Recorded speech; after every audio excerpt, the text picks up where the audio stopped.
Welcome to Truth, Lies, and Mysteries. We're back. We've had to change our name and go into a new venue, but that just had to happen. Our lawyers advised us to do that. The government had shut us down. But we're back on board now. We had to change everything, though. The name. I had to do a little plastic surgery on my face so that we could go under the radar once again. So today on UFO News at Truth, Lies, and Mysteries, we've got a couple stories, and we also have a surprise guest, a man from North Carolina who had an experience of his own with a UFO. It happened not too long ago, and we have him on the phone later on in an interview. So our first story today is a story about the famous Phoenix Lights. So there was a Southwest flight out of Phoenix heading towards San Diego on February 29th. If this has anything to do with leap year, your guess is as good as mine. But on this nighttime flight at about 30,000 feet, the passengers on the north side of the airplane noticed these strange orange globes. They were not moving, they were still, and they were about 5,000 feet underneath them. So let's say 25,000 feet up in the air. These were caught on cell phone cameras in the cabin of the aircraft. The sighting went on for about 10 to 15 minutes. The stewardess and the airplane pilots claimed that it was probably something to do with military activities. But we all know about these Phoenix Lights and what they really are. The second story is a Guantanamo Bay guard. He was, this is going back a while, maybe almost 50 years. It was in 1968-69. The Marine has just come out and told this story to MUFON. They reported it on March 7th, and the witness, this Marine, describes the case as this. He had stepped out of the guard shack and had looked across the fence to a deserted Cuban guard shack when something caught his eye. Behind the Cuban guard shack was a huge white cloud, and it had this blue and white and baby blue pulsing light in the middle of the cloud. Now, he did have a partner out there, and he called to his partner for him to verify that what he was seeing was actually there. His partner verified that, and they got on the horn and called the main office, and they told them to hightail it out of there. Well, they went back, and the officers on duty and the enlisted men, they all, from a safe distance, watched this cloud go over top of the base. Fighter jets were scrambled. They started to take photographs and video of the UFO. It stayed around the area for about 10 minutes, and then at a high rate of speed, it went out across the ocean, paused for a few minutes, and then disappeared into the night sky. Now, this is going back 50 years ago, and the witness describes the situation as very urgent during that military operation, and that it wasn't the first time that there was UFO activity in Guantanamo in 1968-69.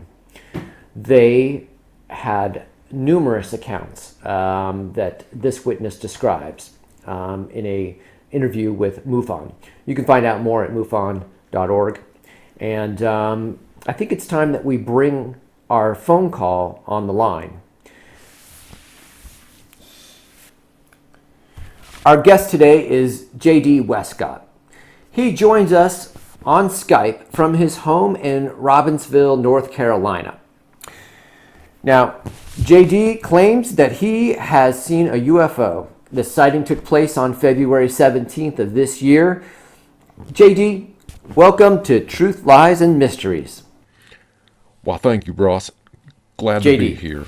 Walk us through your experience on the night of the 17th. Well, Ross, this didn't happen at night. It was about 4 in the afternoon. Really?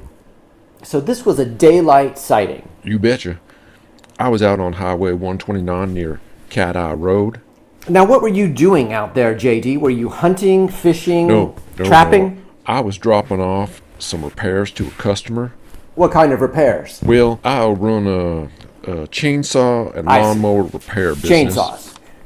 So you're driving down the highway on your way with a bunch of chainsaws in the back of your truck. El Camino. But yeah, so I'm driving about 20 miles outside of... So you got yourself a shop where people bring you broken yard tools? Yes, sir. Been fixing all kinds of stuff 30 years now. Running out of my carport. Your carport?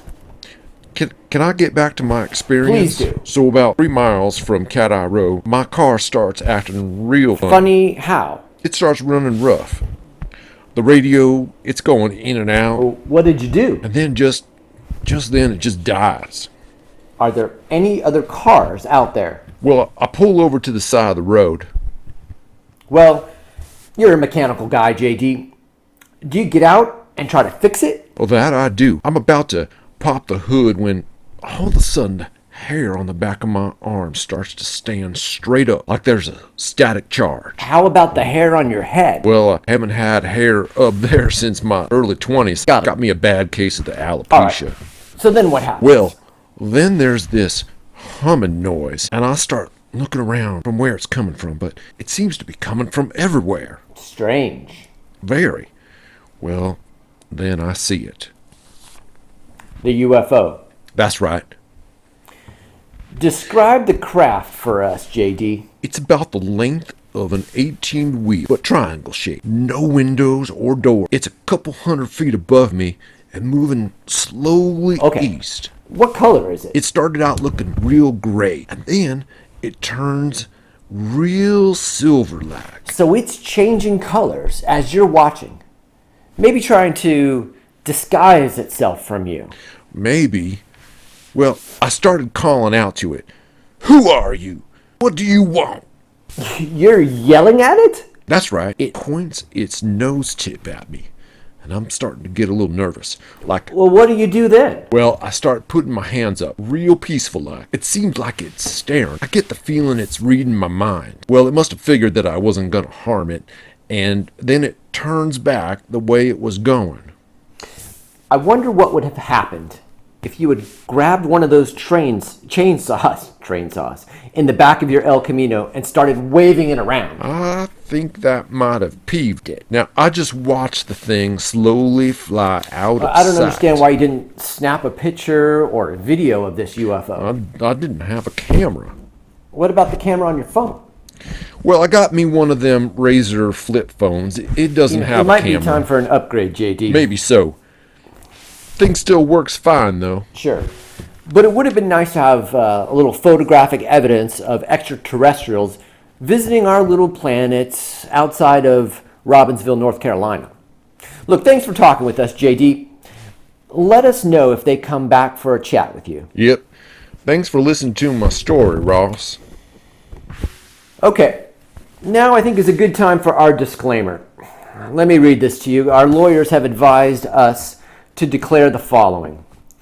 Truth, Lies, and Mysteries is not responsible for any abductions or experiences on any of our viewers. We are also not responsible for any government investigation on said viewers by military or the IRS, etc. We disavow any knowledge of any alien invasion or impending apocalypse, zombie or otherwise. So please subscribe to our YouTube channel and email us your stories and experiences. You can email us at TruthLies&Mysteries@gmail.com. So thank you very much for tuning in and watching us. I'm your host, Ross Well. Please have a good night and keep looking at the stars.